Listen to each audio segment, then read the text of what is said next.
You know, back in 1996 when the Morgan Nick Foundation started, our single purpose was to help families of missing children, to find missing children, to work as a liaison with law enforcement, just to fill that gap of resources that our family didn't have.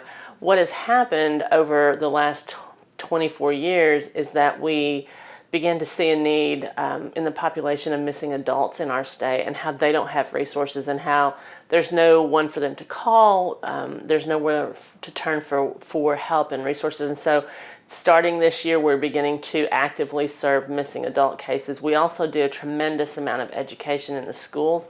Last year, our staff did face-to-face intervention and prevention education with over 40,000 Arkansas kids. So the schools that we've reached are all over the state of Arkansas. We definitely do not center our focus here in the River Valley. We believe that, you know, every kid deserves the same kind of resources and education. Morgan's case remains active. Her 24-year missing date is coming on June 9th next month, and definitely not something that we as a family ever thought we would be at. But her case is very active. We have an incredible law enforcement team who still runs leads. We still get leads called in on her case pretty much every week, which is very unusual.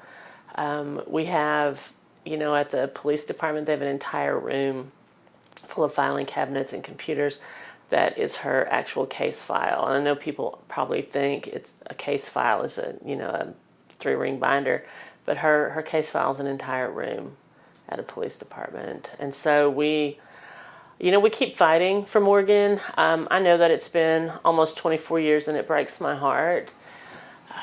And there are times people say to us that, you know, it's been too long and shouldn't we be more realistic? But, you know, Morgan, she's my daughter. You know, she has this laugh that comes from way down here.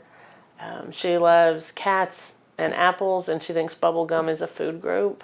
You know, this is the little girl that I fight for. If she survived, you know, my hope has always been that she did, and that we would find her and bring her home. And if she survived, and if she's out there, and if she's waiting to be rescued, I want to be standing on the front lines.